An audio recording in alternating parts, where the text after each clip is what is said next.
भी इंग्लैंड की यूनिवर्सिटी में पढ़ाई किया करते थे। और कौन सी यूनिवर्सिटी में पढ़ाई किया करते थे? यूनिवर्सिटी ऑफ कैम्ब्रिज और यूनिवर्सिटी ऑफ ऑक्सफोर्ड, इसमें पढ़ा करते थे ये स्कॉलर्स। और इन्होंने या तो नाटक, इनमें ये लोग या तो यूनिवर्सिटीज के स्टूडेंट्स थे या यूनिवर्सिटी के प्रोफेसर्स थे।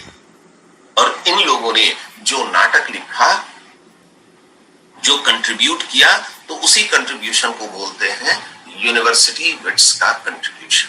फर्स्ट पैराग्राफ हम लोग पढ़ चुके थे। मेरी आवाज जा रही नहीं जा रही है? यस सर, आ रही है। सेकंड पैरा से शुरू करते हैं हम लोग।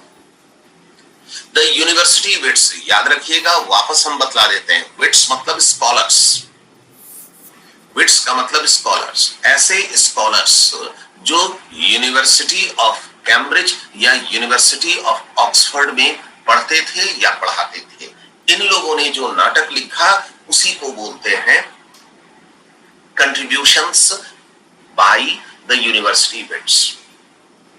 The university wits made some definite contributions towards the art of drama writing. इन लोगों ने ड्रामा राइटिंग के फील्ड में कुछ सिग्निफिकेंट कंट्रीब्यूशन किया। अब चूंकि इन यूनिवर्सिटी विट्स के ड्रामेटिक कंट्रीब्यूशंस के बारे में हम लोग पढ़ रहे हैं, तो फिर हम लोग चर्चा ड्रामा के बारे में ही करेंगे, पोएट्री के बारे में चर्चा नहीं करेंगे। इनमें से कुछ ने पोएम्स भी लिखा था। They contributed to the development of romantic comedy. याद रखिए, ड्रामा के बारे में अब तक पढ़ चुके हैं कि dramas are basically of two types, tragedy और कॉमेडी। ट्रेजेडी क्या है? Serious imitation of life. जिंदगी के गंभीर मसलों को हम ट्रेजेडी में दिखलाते हैं। और कॉमेडी क्या है? ऐसे मसले या ऐसी कहानियां जिसका एंड हैप्पी हो। तो इन लोगों ने रोमांटिक कॉमेडी के फील्ड में जबरदस्त कंट्रीब्यूशन किया। ऐसी कॉमेडी जिसका एंड हैप्पी हो और जिसमें रोमांस हो, love between hero and heroine हो। तो ऐसे नाटक इन लोगों ने ढेर सारे लिखे। रोमांटिक कॉमेडी, प्ले का अंत हैप्पी हो और जिसमें हीरो अथवा हीरोइन के या फिर साइड कैरेक्टर्स के प्रेम की कथा हो। ऐसी ऐसी कहानियां हैं जिसमें कि साथ साथ प्रेमी जोड़े हैं और पूरा का पूरा नाटक चलता है, या तो प्रेमी जोड़े मिल रहे हैं या प्रेमी जोड़े बिछड़ रहे हैं और अंत होते होते सारे प्रेमी जोड़े एक साथ मिल गए। तो इन लोगों ने रोमांटिक कॉमेडी के फील्ड में कंट्रीब्यूट किया, which reached its dizzy heights in the hands of Shakespeare। और रोमांटिक कॉमेडी शेक्सपियर के आते आते अपने शीर्ष पर पहुंच गया था। शेक्सपियर के आते आते अपने शीर्ष पर पहुंच गया था। शेक्सपियर की एक रोमांटिक कॉमेडी आपके कोर्स में भी है, as you like it. They made some improvements in plot. इन लोगों ने अपने नाटकों के प्लॉट पर ध्यान दिया, प्लॉट कंस्ट्रक्शन पर ध्यान दिया कि कथा जो है वो वेल वोवन होनी चाहिए, टाइटली नेट स्टोरी होनी चाहिए, अनावश्यक सीन्स या अनावश्यक इंसिडेंट्स नहीं होने चाहिए। क्योंकि दर्शक जब नाटक देखने के लिए आता है थिएटर में, तो ही नीड्स एंटरटेनमेंट। तो किसी भी आलतू फालतू किस्म की बातें नहीं थी। And in harmonising the different threads of their story into a perfect whole. और कहानियां इनकी, अब मान लिया कि कोई एक ऐसी कहानी है जिसमें 7 प्रेमी जोड़े हैं, तो अब इसका फर्ज है, ड्रामेटिस्ट का फर्ज है कि वह 7 प्रेमी जोड़ों के बारे में बतलाए, लेकिन फाइनली वो मेन स्टोरी से कनेक्टेड रहेंगे। कोई छोटी मोटी इंसिडेंट्स नाटक में हो रहे हैं तो फाइनली वो मेन स्टोरी से कनेक्टेड रहेंगे। इस बात का इन लोगों ने ध्यान दिया। Harmonising the different threads of their story into a perfect whole. इन लोगों ने अपनी तमाम कहानियों को, तमाम इंसिडेंट्स को एक परफेक्ट कहानी के रूप में प्रेजेंट किया।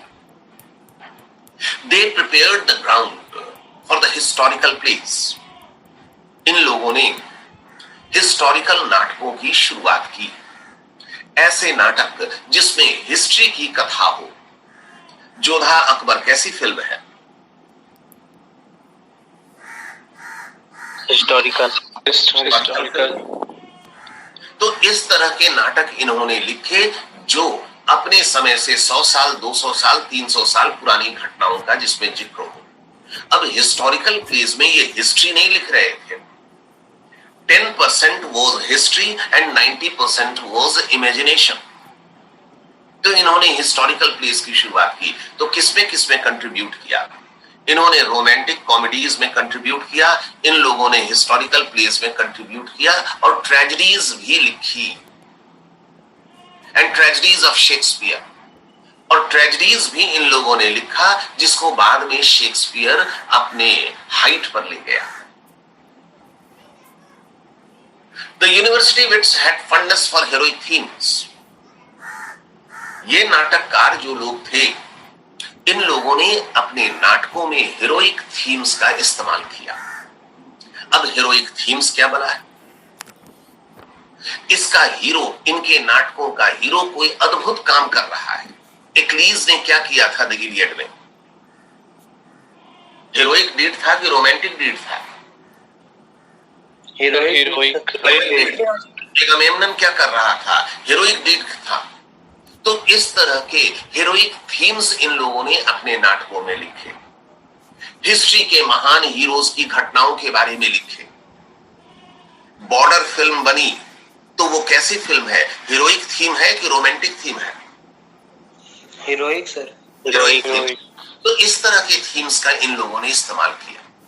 अब अगर हीरोइक थीम का इस्तेमाल करेंगे तो फिर स्टाइल कैसी होगी? रोमांटिक होगी क्या?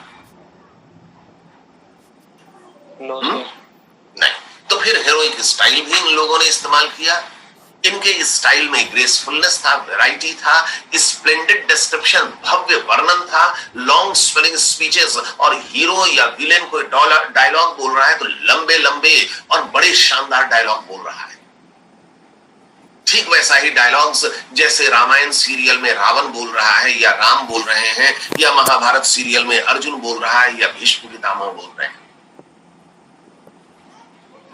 तो क्या था महाभारत और रामायण सीरियल में? स्प्लेंडेड डिस्क्रिप्शन, बड़ा भव्य डिस्क्रिप्शन था। महल का वर्णन तो लग रहा था जैसे कि सोने का महल हो। लॉन्ग स्वेलिंग स्पीचेस, जब भाषण दे रहा है अर्जुन या कृष्ण तो लंबा चौड़ा भाषण दे रहा है और जबरदस्त असरदार भाषण दे रहा है। ग्रेसफुलनेस। जब रामायण या महाभारत के कैरेक्टर्स चल रहे हैं या बोल रहे हैं या उठ रहे हैं या बैठ रहे हैं या वस्त्र पहन रहे हैं तो उससे थोड़ी सी ग्रेसफुलनेस झलकती थी, शालीनता झलकती थी। The themes were usually tragic।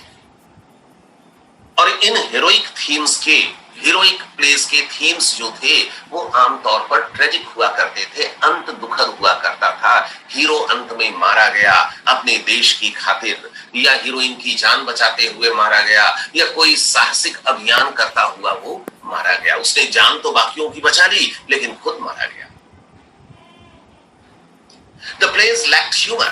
अब अगर ट्रेजेडी है तो ह्यूमर होगा क्या? हम लोगों के यहाँ तो भूत वाली फिल्म भी बनती है तो उसमें भी जॉनी लीवर का एक सीन रहता है, लेकिन इन हीरोइक थीम्स वाले नाटकों में ह्यूमर का अभाव रहता था, हंसी मजाक विट नहीं रहता था। They used course and immature humour. अब जो थोड़ा बहुत ह्यूमर होता था वो थोड़ा सा कोर्स और इमेच्योर होता था। कोर्स का मतलब हो गया आपको non refined humour, unrefined humour रहा करता था। इमेच्योर और बहुत बारीक या बहुत समझदारी से युक्त ह्यूमर नहीं रहता था। Poetry was also added to the dramatic production. अब नाटकों में एक नया ट्रेंड शुरू हो गया था कि बीच बीच में कविताएं आने लगी थी नाटकों में। उन्हीं कविताओं का असर है कि हमारी फिल्में जो एक प्रकार का नाटक है, आज हर फिल्म में थोड़ी देर के बाद, हर 15-20 मिनट के बाद एक गाना जरूर रहता है। तो इनके नाटकों में भी लगभग यही चीज, इसी चीज की शुरुआत हो गई थी। इनके नाटकों में भी लगभग इसी चीज की शुरुआत हो गई थी। Special attention.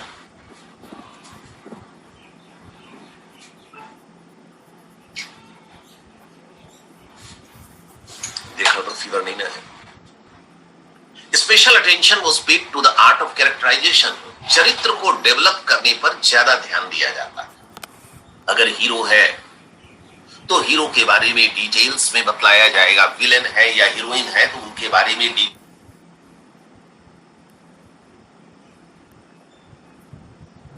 डिटेल्स में बताया जाएगा। इन दिस वे, उसको बोलो बिस्किट खा के दवा खाएगा। In this way the university wits prepared the ground for Shakespeare. और इस तरह से यूनिवर्सिटी विट्स ने इतने अच्छे नाटक और वो तैयारियां कर दी कि जब शेक्सपियर आया एलिजाबेथन एज में तो उसको रेडी ग्राउंड मिला और उसने जो कुछ भी लिखा पब्लिक ने उसे स्वीकार किया and made notable contributions to the growth of drama during the Elizabethan age. आप देख लीजिए, हिंदी फिल्मों पर चलिए, देवानंद ने, दिलीप कुमार ने, राजकुमार ने ऐसी पृष्ठभूमि तैयार कर दी कि जब जितेंद्र, धर्मेंद्र, अमिताभ बच्चन आए तो फिर उनको कोई भी दिक्कत नहीं हुई, फिल्में उनकी धड़ाधड़ चलने लगी। शुरुआती मेहनत किसने किया? पुराने जमाने के एक्टर्स ने। शुरुआती मेहनत किसने किया? पुराने जमाने के डायरेक्टर्स ने। और बाद में तो उसी की नकल करके और उसी को बेहतर बना बना करके चीजें प्रस्तुत की जाने लगी। आज की तारीख में आपको भी पिक्चर बनाने के लिए बोल दीजिएगा तो 10-20 पिक्चर मिला करके एक पिक्चर आप भी बना दीजिएगा। क्यों? आपके पास उदाहरण ऑलरेडी मौजूद है और आप उस पर इंप्रूव कर सकते हैं। तो शेक्सपियर ने भी मोटे तौर पर वही किया। अब देखिए, यूनिवर्सिटी विट्स या इसको प्री एलिजाबेथन भी बोलते हैं या इसको प्री शेक्सपियरियन भी बोलते हैं, यही ना बोलते हैं। आप ये बतलाइए कि एलिजाबेथन एज की शुरुआत कब से होती है?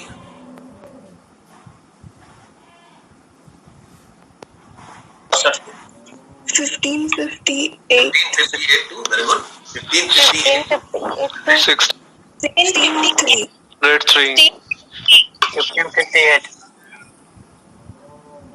1558 से 1603। और ये जो प्री शेक्सपियरियन पीरियड है, ये प्री शेक्सपियरियन पीरियड है या प्री एलिजाबेथन पीरियड है, ये कब का होना चाहिए? एलिजाबेथन के पहले का या एलिजाबेथन के दौरान का? एलिजाबेथन एलिजाबेथन के पहले का होना चाहिए। लेकिन ये साइंस नहीं है, लिटरेचर और साइंस में अंतर है। इनमें से कुछ राइटर्स जो हैं वह एलिजाबेथन एज के पहले के भी हैं और एलिजाबेथन एज के समय के भी हैं। कोई वाटर टाइट कंपार्टमेंट नहीं होता है हिस्ट्री ऑफ इंग्लिश लिटरेचर में या हिस्ट्री में। ये ट्रेंड की शुरुआत होती है, ट्रेंड की शुरुआत। और ट्रेंड ने पिकअप कब पकड़ा? आपने जीन्स टॉप पहनना शुरू किया तो जीन्स टॉप पहनने की शुरुआत कब हुई? कब हुई?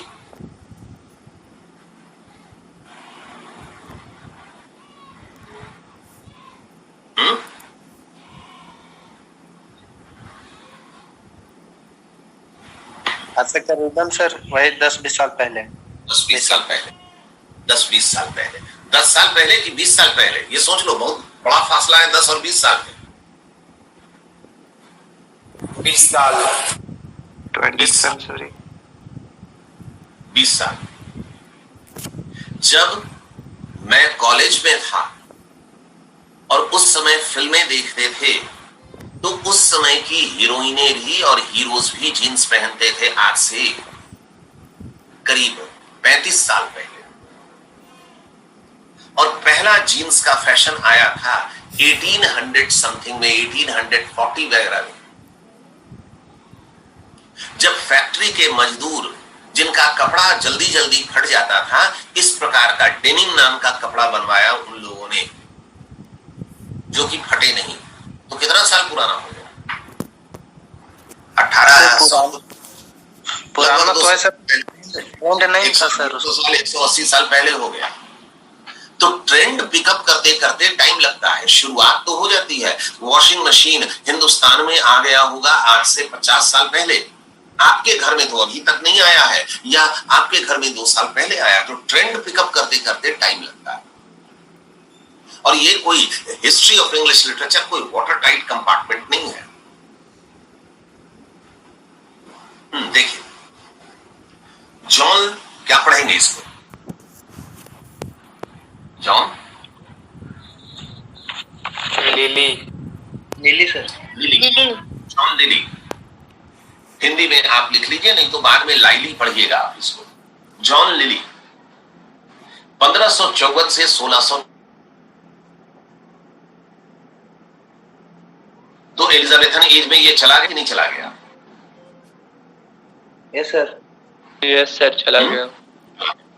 ये एलिजाबेथन एज का भी राइटर था, और ये यूनिवर्सिटी विट्स भी था। तो जब यूनिवर्सिटी विट्स की बात करेंगे तो इसको पढ़ेंगे, और एलिजाबेथन ड्रामा जब पढ़ेंगे तब भी इसको पढ़ेंगे, दोनों जगह पढ़ेंगे इसको। John Lilly made a notable contribution to the formation of English romantic comedy. John Lilly ने इंग्लिश रोमांटिक कॉमेडी में कंट्रीब्यूट किया। रोमांटिक कॉमेडी किसको बोलते हैं? अभी थोड़ी देर पहले बात किए थे कि एक नाटक का अंत हैप्पी हो और दूसरा उसमें प्रेम कथाएं हो, हीरो हीरोइन के बीच का प्रेम हो। He is best known for his work You Fuse the Anatomy of Wit. You Fuse the Anatomy of Wit. ये किताब इंपॉर्टेंट है ऑब्जेक्टिव के लिए। You Fuse the Anatomy of Wit. वहीं पर लिख लीजिए considered as the first novel. बाद में सेमेस्टर 4 में जब हम लोग पढ़ेंगे तो फिर इसके बारे में पढ़ेंगे कि इसको पहला नॉवेल भी बोला जाता है। नॉवेल की शुरुआत 18th सेंचुरी में हुई, 1720-1730 के आसपास, लेकिन इसको पहला नॉवेल भी बोला जाता है। अब इसमें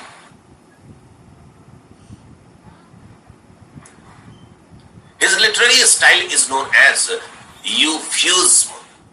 इसके लिटरेरी स्टाइल को यूफ्यूज्म भी बोला जाता है। अब यूफ्यूज्म लिटरेरी स्टाइल क्या है? दूसरा टर्म है इसके लिए, यूफेमिज्म भी एक शब्द का प्रयोग होता है। दादाजी मर गए, आप ऐसे बोलते हैं कि दादाजी नहीं रहे, ऐसे बोलते हैं। क्या बोलते हैं? किसी को सूचना देनी हो टेलीफोन पर, अपने चाचा जी को सूचना देनी हो कि दादाजी मर गए, कि दादाजी नहीं रहे इस दुनिया में, क्या बोलते हैं? दादाजी नहीं रहे इस दुनिया में। दादाजी नहीं रहे, क्यों ऐसा बोलते हैं? भगवान करे आपके दादा की उम्र लंबी हो, मैं ऐसे ही उदाहरण दे रहे हैं, ऐसा क्यों बोलते हैं आप? सत्य तो यह है कि दादाजी मर गए।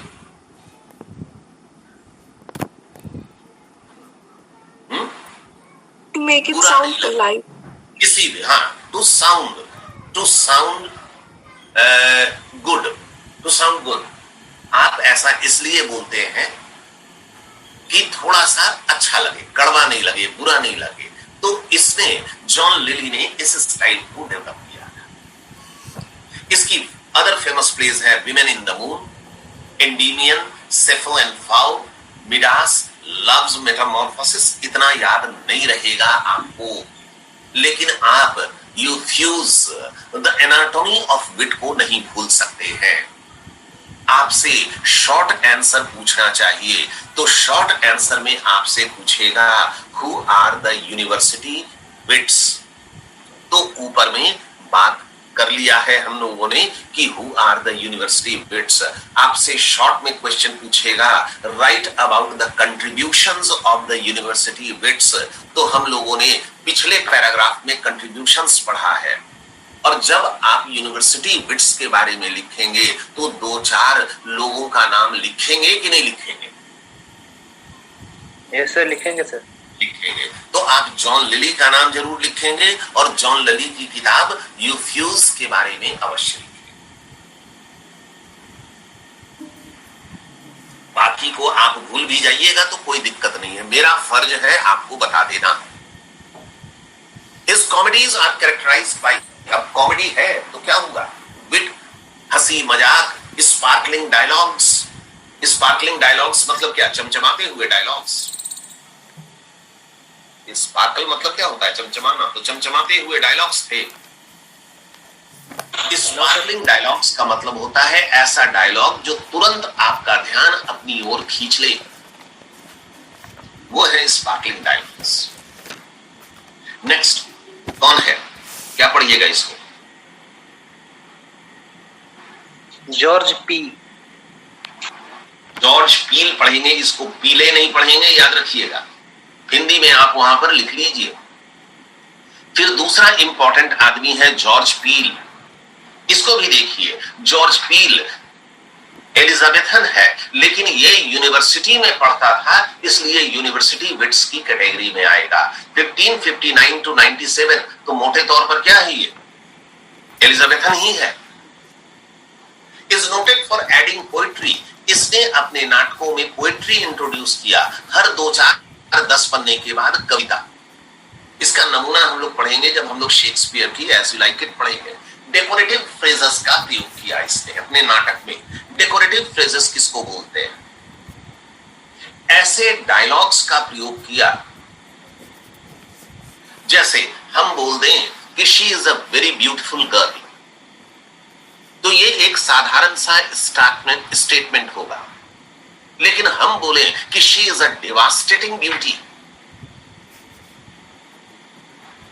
She is a devastating beauty मतलब ऐसी सुंदर लड़की है जो कत्लो आम मचा दे, जिधर देख ले या जिसकी तरफ देख ले बेचारा वो उसका दीवाना हो जाए। तो इसको बोलते हैं डेकोरेटिव फ्रेजेस का इस्तेमाल कर। आप स्कूल में बचपन में आपको टीचर ने सिखा दिया होगा कि अच्छा अच्छा शब्द इस्तेमाल करो लिखने में, अच्छा अच्छा शब्द इस्तेमाल करो, मतलब निकले ना निकले टीचर को जितना आता है उतना आपको बता दिया उसने। तो ये डेकोरेटिव फ्रेजेस का इस्तेमाल करता, इस तरह के शब्दों का इस्तेमाल करता। इसने जो नाटक लिखे हैं, the arrangement of Paris, the old wives tale, ये इंपॉर्टेंट है, याद रखिएगा, द ओल्ड वाइव्स टेल, इसको नहीं भूलिएगा। The love of king David and Bathsheba. अब हिस्टोरिकल प्लेस की जहां तक बात हो रही थी तो ये रहा king David and बाथशेबा,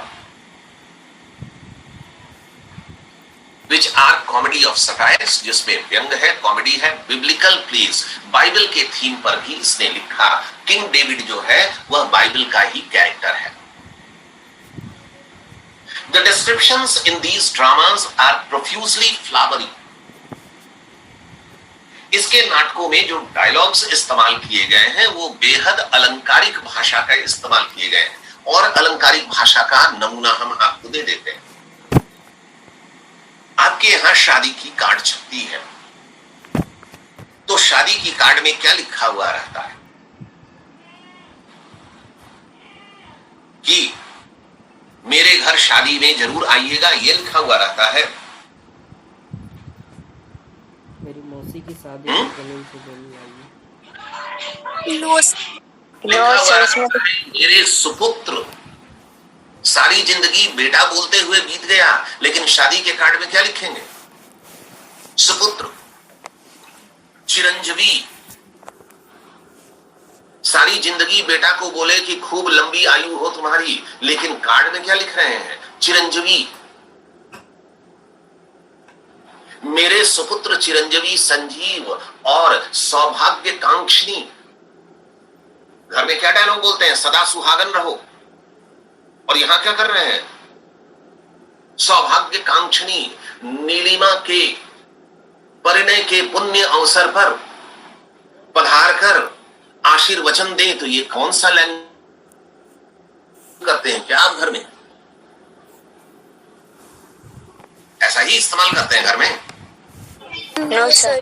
no sir. को बोलते हैं फ्लावरी लैंग्वेज, इसको आर्केइक भी बोलते हैं। तो ये फ्लावरी लैंग्वेज का प्रयोग करता था। नेक्स्ट आदमी है रॉबर्ट, क्या पढ़ेंगे इसको, Greene, Greene's. Greene's. Robert Greene's indebtedness to the drama was not only in the direction of romantic indebtedness. मतलब रॉबर्ट ग्रीन ने ड्रामा में बहुत योगदान दिया और ड्रामा जो है कर्जदार है, इंडेटनेस कर्जदार है रॉबर्ट ग्रीन का। इसने रोमांटिक सेटिंग, अपने नाटकों में रोमांटिक सेटिंग की चर्चा की। अब हीरो हीरोइन मिलेंगे तो झंडा चौक पर मिलेंगे। आपको पिक्चर बनाने बोला जाए तो हीरो हीरोइन को कहां मिलाइएगा आप प्रेम करने के लिए? झंडा चौक पर मिलाइएगा कि नदी नहर पहाड़ पीछे जंगल हो, खुला आसमान, चिड़िया चहचहा रही हो, ऐसा दृश्य रहेगा। सर आसमान चहचहा रही हो, झील। शहीद निर्मल महतो पार्क में आप हीरो हीरोइन को मिलाएंगे प्रेम करने के लिए, तो इसको बोलते हैं रोमांटिक सेटिंग। ये नहीं कि मीट दुकान पर हीरो हीरोइन मिल रहे हैं। ऐसा पिक्चर में कहीं देखे हैं क्या कि मुर्गा खरीद रहा है उसी समय हीरोइन पहुंची कि नहीं पहले मुर्गा हमको दो, पहले मुर्गा हमको दो, ऐसा तो नहीं ना है। But also in the direction of weaving of plot, इसने अपने कहानियों के प्लॉट पर भी विशेष ध्यान दिया। फ्रायर बेकन एंड फ्रायर बंगे इसका प्रसिद्ध नाटक है। टॉमस नैशेस, ये सब देखिए, सब एलिजाबेथन की कैटेगरी में आएंगे, लेकिन ये सारे के सारे यूनिवर्सिटी विट्स हैं। ये सारे के सारे यूनिवर्सिटी विट्स हैं, तो ये यूनिवर्सिटी विट्स में आएंगे, एलिजाबेथन्स में भी आएंगे। टॉमस नैश का द अनफॉर्चुनेट ट्रेवलर, ये एक प्रसिद्ध किताब है, इसको आप नहीं भूलेंगे। अनफॉर्चुनेट ट्रेवलर, इसको पिकारेस्क नॉवेल की शुरुआत बोलते हैं। पिकारेस्क नॉवेल पढ़े या नहीं पढ़े? सर पिकारो से बना हुआ पिकारेस्क नॉवेल पढ़े हैं ना, जिसका हीरो पिकारो होता है और उसके हीरो के जीवन की कथा रहती है। तो द अनफॉर्चुनेट ट्रेवलर इसकी पिकारेस्क नॉवेल की शुरुआत मानी जाती है।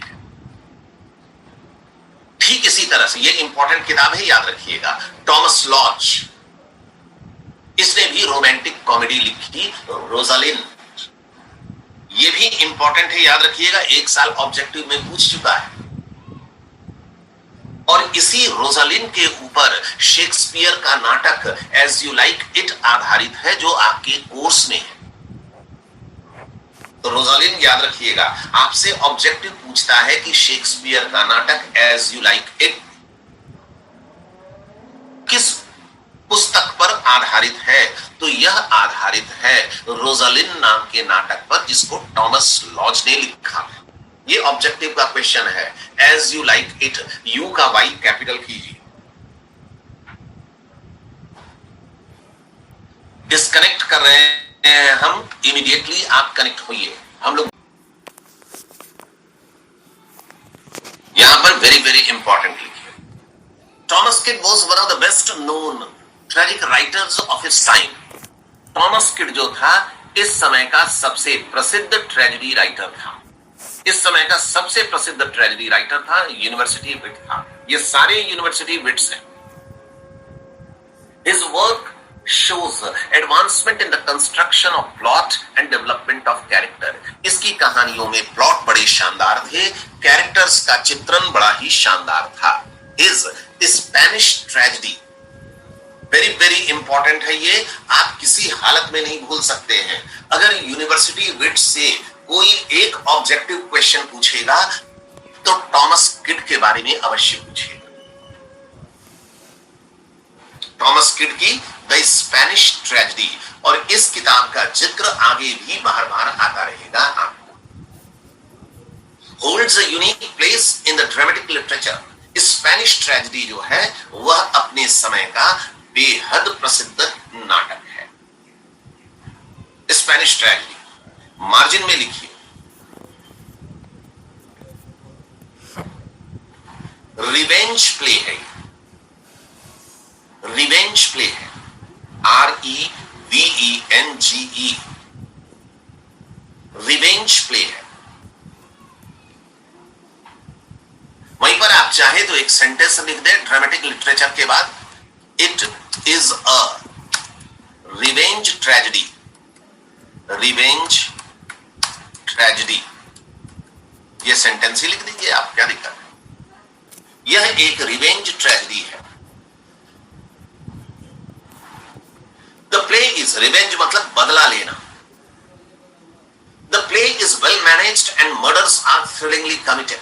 नाटक बेहद शानदार है और इसमें जो हत्याएं की गई है वह भी बेहद प्रभावशाली है, बेहद अच्छा लगता है। Kid presents a new type of hero in this play, ये भी ऑब्जेक्टिव का क्वेश्चन है।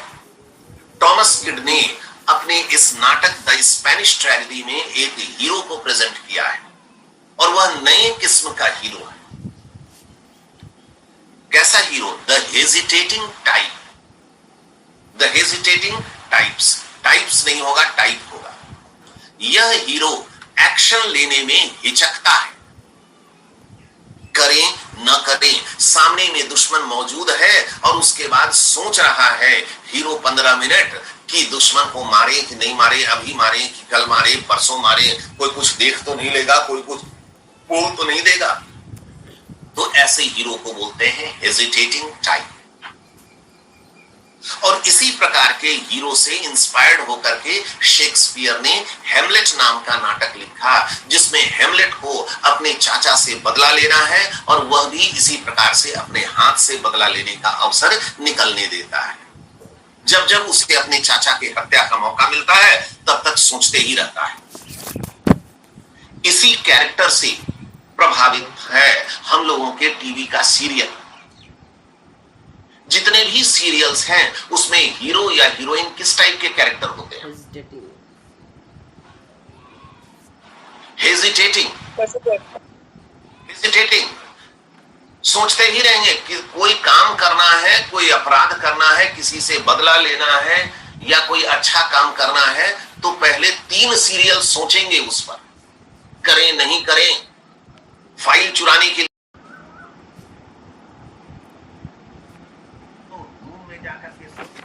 चुराए नहीं चुराए, कहीं दादी माँ को पता चल गया तो दादी माँ क्या सोचेगी, कहीं मेरा विवाह तो नहीं टूट जाएगा, दुनिया भर का बात सोचते रहेगी और 3 सीरियल इसी में बिता देगी। उसके बाद आखिरी इंपॉर्टेंट आदमी यूनिवर्सिटी बिट्स में है क्रिस्टोफर मार्लो। क्रिस्टोफर मार्लो, इसका भी टाइम देख लीजिए, 64 से 92। was the most important dramatist among the university wits. University wits के समय का सबसे प्रसिद्ध ये नाटककार है। He has left behind powerful tragedies like Tamburlaine. इसने ट्रेजेडीज लिखे हैं, ये फेमस है अपने ट्रेजेडीज के लिए, कॉमेडी इसने नहीं लिखा। टैम्बरलिन, तैमूर लंग का नाम सुने? करीना कपूर के बेटा का नाम क्या है? क्या नाम है बेटा का? तैमूर। तैमूर, तैमूर लंगड़ा। तैमूर जो था वह मंगोलियन किंग था। कुबला खान आप पढ़े हैं? कुबला खान तैमूर नहीं पढ़े हैं? नहीं पढ़े होंगे। तो टैम्बरलेन लिखा उसने। ये बेहद अत्याचारी शासक था और इसने लाखों लाख का गला काट दिया। इसलिए तैमूर नाम पर लोगों को ऐतराज था कि करीना कपूर और सैफ अली खान को और कोई नाम नहीं मिला तो तैमूर ही नाम रखा। डॉक्टर फॉस्टस, ये बेहद प्रसिद्ध नाटक है। Doctor Faustus very very important है, याद रखिएगा, ये बार बार पूछेगा। The Jio of Malta and Edward II, ये इसके कुछ प्रसिद्ध नाटक है। His tragedies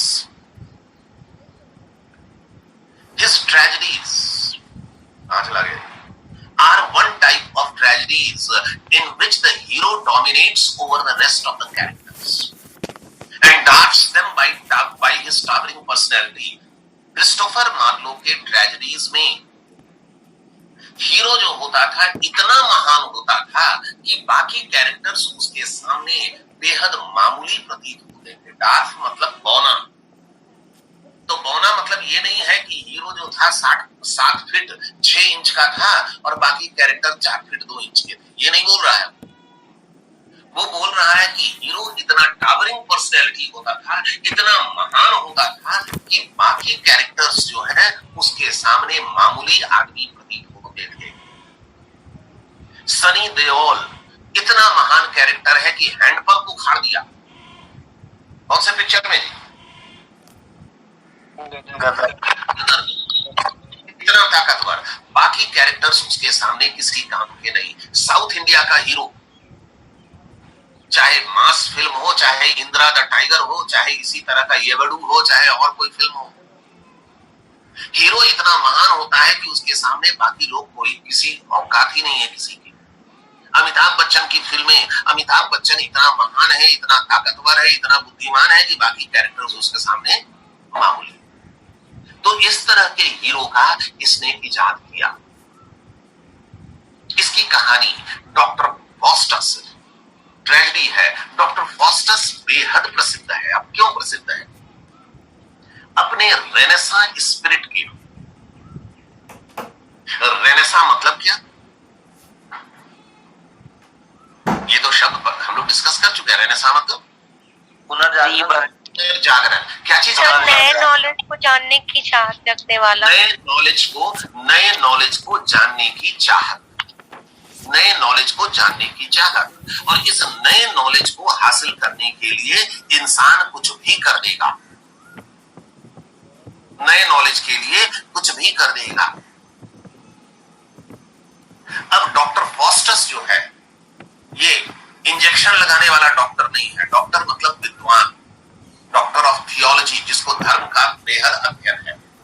डॉक्टर फॉस्टस नाम का एक व्यक्ति था जिसके अंदर रेनेसा स्पिरिट थी, जिसके अंदर नए ज्ञान को हासिल करने की चाहत थी।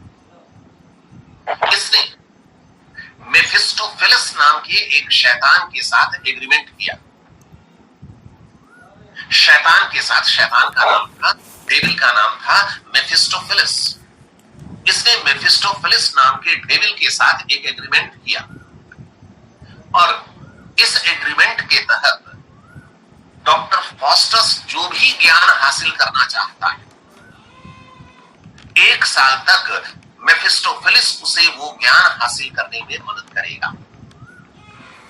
और 1 साल के बाद मेफिस्टोफेलिस डॉक्टर फॉस्टस की आत्मा को नर्क ले जाएगा, जहां पर कि अनंत काल तक के लिए नर्क की आग में डॉक्टर फॉस्टस की आत्मा जलेगी। डॉक्टर फॉस्टस ने 1 वर्ष के ज्ञान के लिए अनंत काल तक नर्क की आग में झुलसना मंजूर किया। तो इसको बोलते हैं रेनेसा स्पिरिट। चार्ल्स डिकेंस नाम का नॉवेलिस्ट था 18th सेंचुरी का। उसने अपने जूते बेच दिए किताब लाइब्रेरी से लेकर के पढ़ने के लिए। तो कौन सी बड़ी भारी बात है? अगर हम लोग जूते बेचेंगे तो कोई फर्क नहीं पड़ेगा, क्योंकि हम लोग गर्म प्रदेश में रहते हैं। इंग्लैंड जो बेहद ठंडा प्रदेश है, वहां जूते बेच देने का मतलब तो ठंड में तो ठिठुरता रहेगा। लेकिन उसने अपने जूते बेच दिए। ये रेनेसा स्पिरिट है। आप कहानियां सुनते हैं कि वो सड़क पर स्ट्रीट लाइट के नीचे बैठ करके पढ़ा, वो पड़ोसी के घर से आ रही खिड़की की रोशनी में बैठ करके पढ़ता था, वो लालटेन जला करके, डिबरी जला करके पढ़ता था। उसने इंटरनेट के लिए अपनी साइकिल बेच दी, अपनी बाइक बेच दी। क्या चीज के लिए? नए ज्ञान को हासिल करने के लिए। इसको बोलते हैं रेनेसा स्पिरिट। और आजकल का स्पिरिट क्या है? बॉयफ्रेंड से या गर्लफ्रेंड से चैटिंग के लिए मोबाइल चाहिए तो वो अपना साइकिल बाइक सब बेच देगा। इसको रेनेसा स्पिरिट नहीं बोले। चलिए, तो क्रिस्टोफर मार्लो अपनी किताब डॉक्टर फॉस्टस के लिए बेहद प्रसिद्ध था। और इसी चैम्बरलेन, इसी के नाम पर करीना कपूर के बेटा का नाम पड़ा है Timur. Marlowe modified the conception of tragedy. Marlowe ने ट्रेजेडी के कंसेप्शन को नए ढंग से डिफाइन किया। and raise the subject matter of drama to higher level, और ड्रामा के सब्जेक्ट मैटर को उसने नई ऊंचाइयां प्रदान की। डॉक्टर फॉस्टस की हम आपको कहानी सुना रहे थे, तो ये बिल्कुल नया सब्जेक्ट था। He added life and reality to his character. उसका कैरेक्टर पढ़ करके वास्तविक प्रतीत होता है। तो डॉक्टर फॉस्टस जैसा कैरेक्टर हम लोगों के इर्द गिर्द मिल जाएगा। अगर कोई साइकिल बेच करके मोबाइल खरीद रहा है, अगर कोई अपनी घर की चीजें बेच करके किताब खरीद रहा है कि नहीं, पढ़ना ज्यादा जरूरी है। पढ़ना मतलब बीए पास करना ज्यादा जरूरी नहीं है। बीए तो बिना परीक्षा दिए हुए भी आजकल पास कर रहा है। पढ़ना ज्यादा जरूरी है, ज्ञान ज्यादा जरूरी है। He and imparted passion, vehemence and force to drama. उसने इंटेंसिटी, इमोशनल इंटेंसिटी प्रदान किया ड्रामा को। He also breathed into drama the spirit of poetry. इसने भी अपने ड्रामा में कविता का इस्तेमाल किया। In short, और संक्षिप्त में कहें, we had lived for some years more. अगर यह 2, 4, 10 साल और जीता तो शेक्सपियर को कोई याद नहीं करता, लोग क्रिस्टोफर मार्लो को ही याद करते, इतना महान। In this way, इस प्रकार से we find that pre-Shakespearean dramatists, अब यहाँ पर pre-Shakespearean प्रश्न पूछेगा तो pre-Shakespearean लिखिए, और अगर प्रश्न पूछता है यूनिवर्सिटी बिट्स तो यूनिवर्सिटी बिट्स लिखिए, ऑब्लिक करके लिख लीजिए यूनिवर्सिटी बिट्स। जैसा प्रश्न पूछेगा वैसा लिखिए। मोटे तौर पर ये सारे नाटककार जो हैं जिनकी चर्चा हम लोग किए, सब एलिजाबेथन है, लेकिन ये यूनिवर्सिटी बिट्स है। Some important contributions to development of English drama, which reached the zenith of its fame in the hands of Shakespeare, और बाद में शेक्सपियर आया तो उसने ड्रामा को प्रसिद्धि के शिखर पर ले गए। अब वापस चलिए हम लोग क्वेश्चन पर,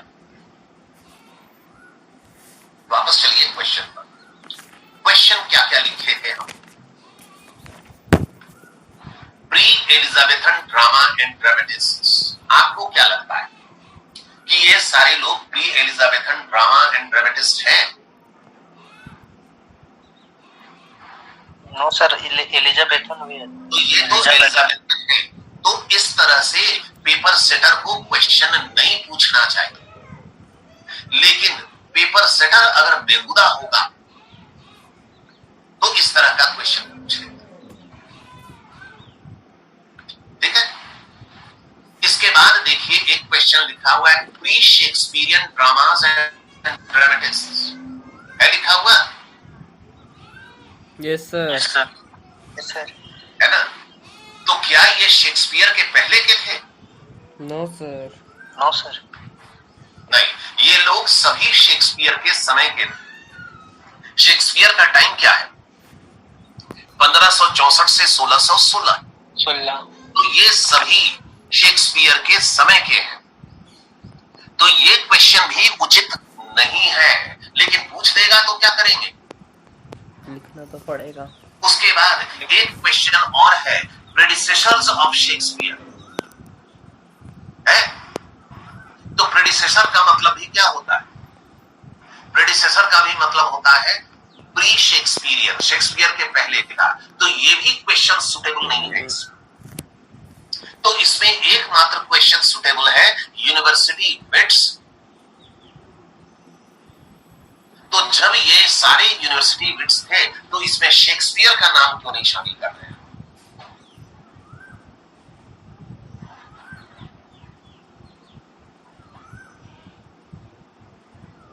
शेक्सपियर का नाम में नहीं।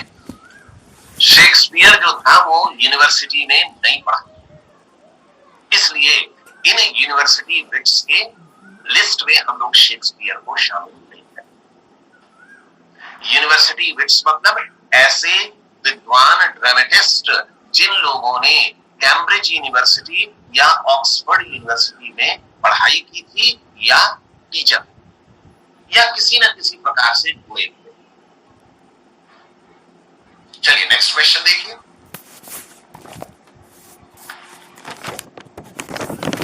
एलिजाबेथन ड्रामा,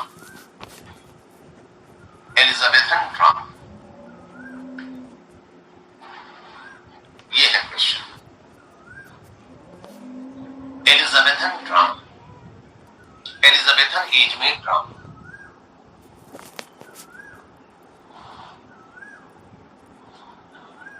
क्वेश्चन लिख लिया?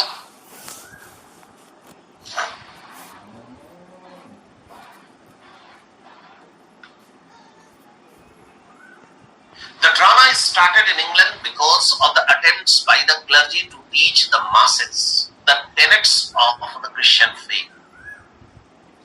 इंग्लैंड में ड्रामा की शुरुआत इसलिए हुई क्योंकि पादरी लोग चाहते थे कि ईसाई धर्म के विचारों को आम जनता जाने।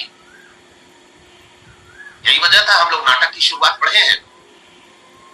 तो ईसाई धर्म के टेनेट्स से, ईसाई धर्म के सिद्धांतों से, फिलॉसफी को लोगों को बताने के लिए नाटक की शुरुआत।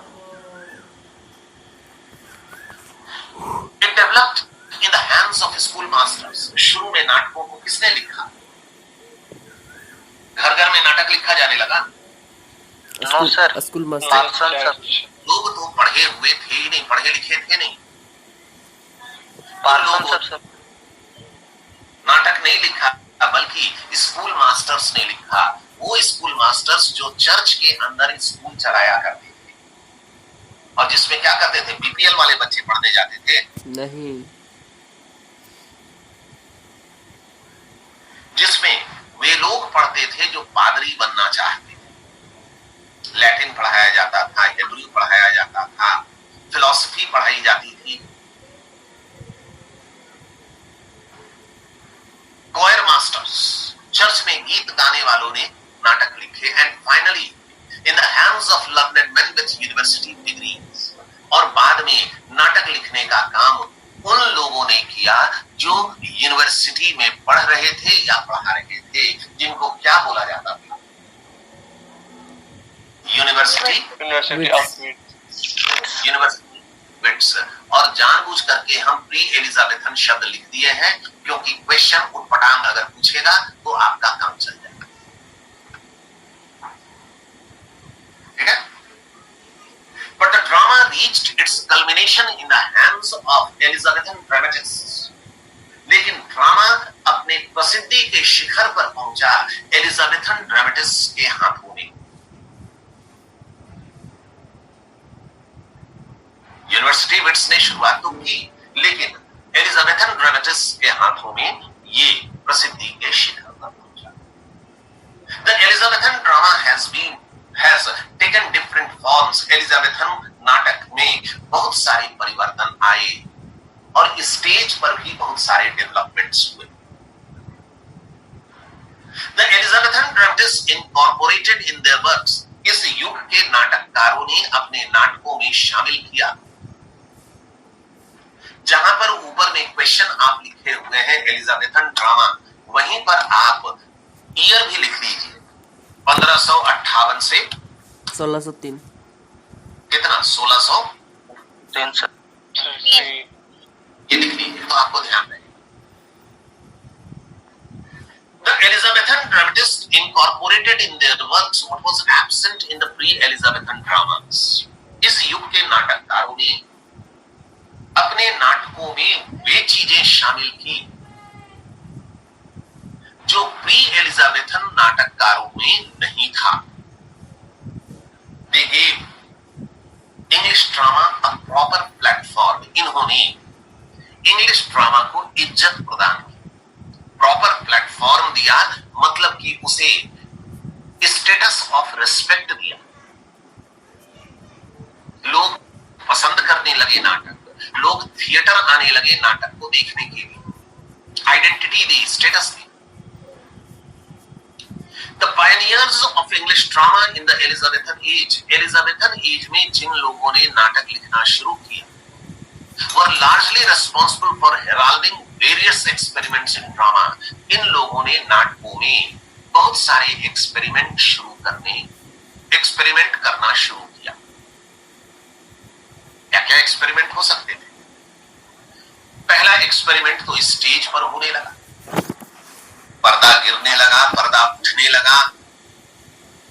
स्टेज के पीछे ग्रीन रूम बन गया कि कलाकार जो था अपना एक्टिंग करने के बाद ग्रीन रूम में जाकर के आराम करता था।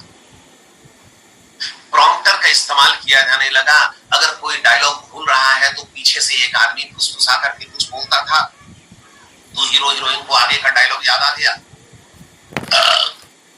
तो ये सारी चीजें होने लगी। The plays were written keeping in mind the limitations of the stage. और नाटक ऐसा लिखे जाना लगा जिसे स्टेज पर किया जा सके।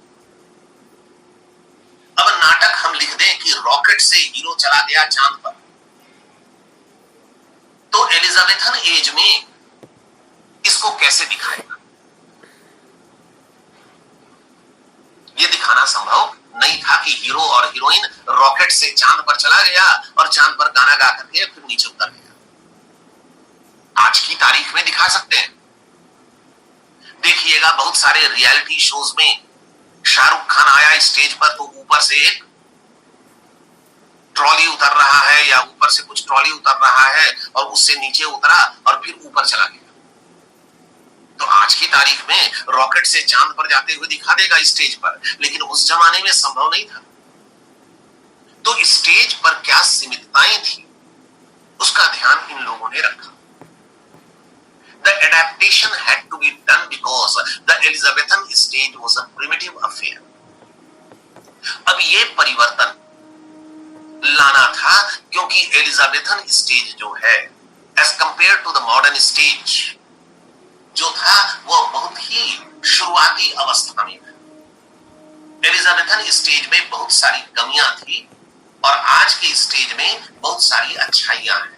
तो उन कमियों को ध्यान में रख करके नाटक लिखा जाने लगा। यहीं पर छोड़ते हैं, हम लोग कल फिर आगे बढ़ेंगे।